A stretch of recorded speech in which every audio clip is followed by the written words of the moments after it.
obviously me getting out first over, that's a setback straight away. There we go. Yeah, but I mean, me getting out first over, that sets you back and then puts a bit of pressure on your batting partner and the guy coming in, because you don't want to lose another wicket straight away. So they've got to settle a little bit, and they bowl very well to Paul. He copped a knock on the finger, which just slowed him a little bit as well. But I thought he fought back well, and he and Sean set up a nice partnership that had us in a decent enough position to try and chase those runs down.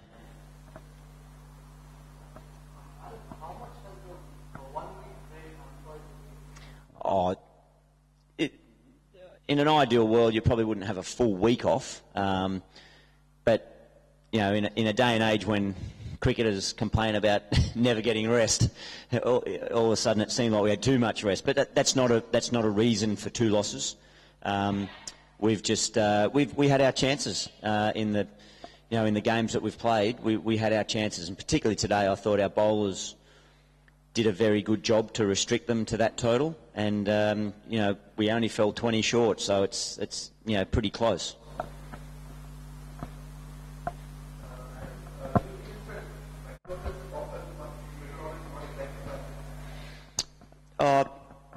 Look, as a batting unit in total, we haven't fired. Obviously, at the start of the tournament, we batted very well at the top of the order, and that achieved the results. But just in our last 2 games, we just haven't batted as well as what we've needed to. So, the loss against Delhi was one that we did bat well in. I mean, we got 200 runs. So, a couple of hiccups, definitely, but we'll just try to improve on that. Over the last 3 seasons, initially conventional wisdom would have had that in IPL and in 2020 that power hitters would be the most successful kind of batsmen. But over time, more classical batsmen as well as innovative sort of players, they've been going a lot of runs as well. So do you see that develop over time, or have they developed strategies different areas to target? Yeah, I think the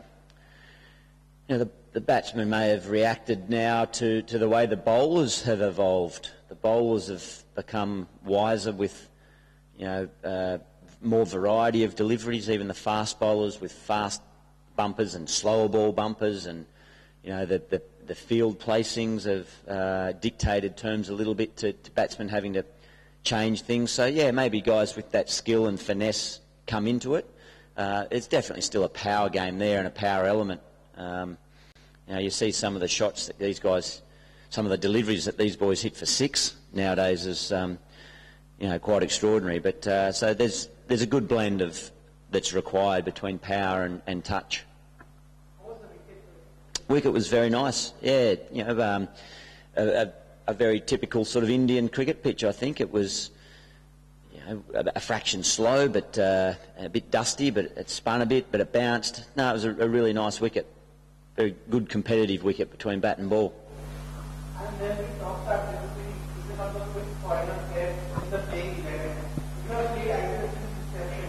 You think playing of the foreigner player in the playing 11 would improve the quality of the game? Well, it depends what you're after, really. I think that's one of the intrigues of the IPL is that the makeup of the team of the not so well known Indian players, and giving them an opportunity to rise up and be a part of it.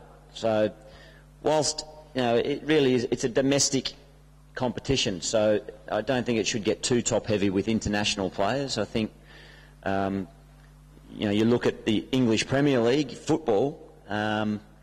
It's an entertaining league. It's a brilliant league, but is it doing for English football what you'd hope that the benefits of the IPL will do for Indian cricket? So, yeah, I'm pretty comfortable with 4 players at the moment.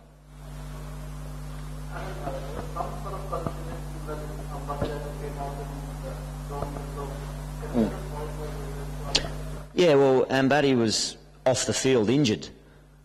We saw him get injured. He went down in serious pain, and which is fine. You go off and the 12th man comes on, Satish.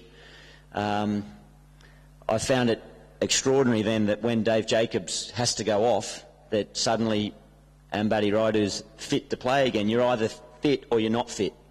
So, you know, I know there's no rule or regulation against it, but the question needs to be asked. He's either fit or he's not fit. And, you know, Rohit Sharma probably would have been the one that would have had to have taken the gloves, and 2 balls later he takes a spectacular catch in the outfield. So, you know, I'll leave it for you guys to write whether it's appropriate or not. And it's not the reason why we lost the game. Far from it. They outplayed us. But I'd have to question the, you know, whether it's appropriate. And I look forward to seeing full marks for us in the spirit of the Kingfisher Spirit of Cricket Award. I'm sure we'll get 10 out of 10 for that game. I know they actually lose the plot in this game. They actually for the match going out of time.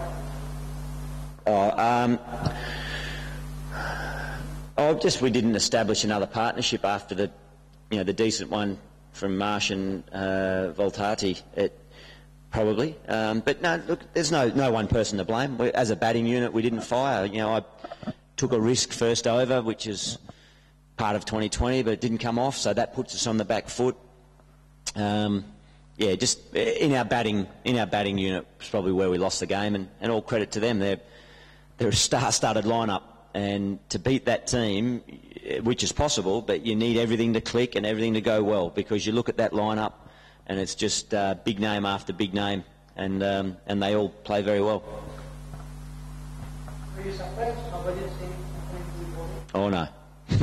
I knew that was coming, and I was surprised it's taken 7 games for opposition to oh well, Chennai always start with an off spinner against me, but no, he's Sachin uses his bowlers well, and Harbhajan's always bowled well to me. It's always been a great battle against him, so he won the battle today, definitely. Obviously, you know, I took the risk and didn't pay off, so he's a very skillful bowler who does a great job for them.